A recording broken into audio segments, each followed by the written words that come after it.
In the first grade, we were told to take naps. A growing mind needs rest after all, but we never cared about that. All we cared about was seeing the world. So we kept our eyes open for as long as possible, fought off every ounce of sleep just so we could keep running, keep playing, keep looking. In the second grade, we were told to clean up after ourselves, because we should leave our place clean for the next person. Always keep it as nice as we found it. Push in your chair, clear your workstation, put your books away. It's rude to make a mess.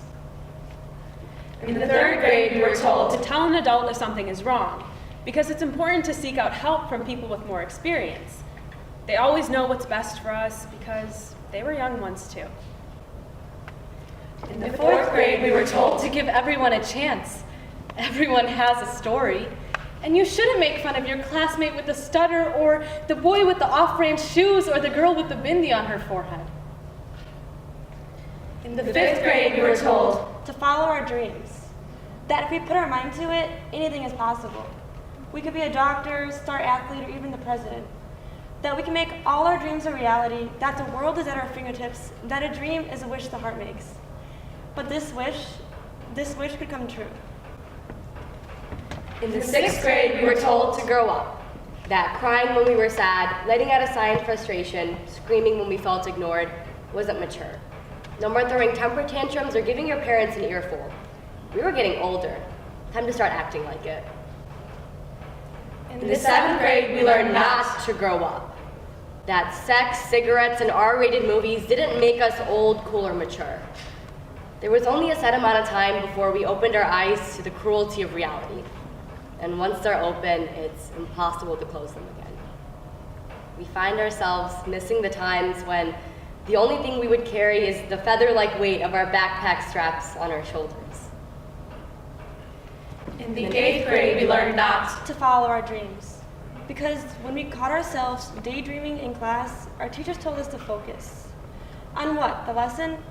So we never learned of a world outside the classroom. Instead, we learned what we really wanted was a Rolex on our wrist and a lake house in Wisconsin. And somehow, our once boundless dreams found home in the sharp metal edges of a cookie cutter. And we wonder what could have been if we spent just a few more moments staring out the window. In the ninth grade, we learned not to give everyone a chance. Because that girl with the head covering, well, she's maybe a terrorist. And the guy with all those piercings and tattoos, well, he's just bad news. Because some lives are worth more than others. And if someone hurts you once, then they're just gonna hurt you again. So you might as well cage away any benefit of the doubt and slap a label on every person you were told not to trust. In the 10th grade, we learned not to tell an adult if something is wrong because they don't have all the answers, because it's really not their problem, and why can't you just have thicker skin? But more importantly, when they see something is wrong on TV, they just change the channel. In the 11th grade, we learned not to clean up after ourselves. Because what will just one wrapper do? What will just one cigarette burnt against the trunk of a tree do? What will just one plastic bag thrown in the ocean do? But the messes we make aren't for someone else to clean up. And throwing trash out the window contaminates more than just the dirt. It seeps into every pore of our bodies. It chips away at our empathy. It contaminates us. In the 12th grade, we learned not to take naps. It's time to get your life under control, follow a schedule, but sometimes it's easier to close our eyes. Because the images we see when they're open, it's reminiscent of nightmares, and the only way to escape it is to simply go to sleep. In this moment, we know that reality is hard to face. Some people choose to ignore it completely, and sometimes talking to people who just don't understand, well, it's like walking through a channel, a non-existent channel on the television. Static surrounding us, screaming at us with its silent voice, until all we're left with is black, white, and blissful ignorance. Until the only color that exists in our minds is the faded red string that connects the six of us, like an astronomer linking together stars to form constellations. The red string that transcends the walls of these schools, the streets of Naperville, the company that surrounds us, that connects these six like minds in a sea of black and white thoughts. That's so delicately woven yet so unbelievably strong. That's That's all all we know. In this moment, all we know are those red strings. Because the rest, well, the rest we thought we knew.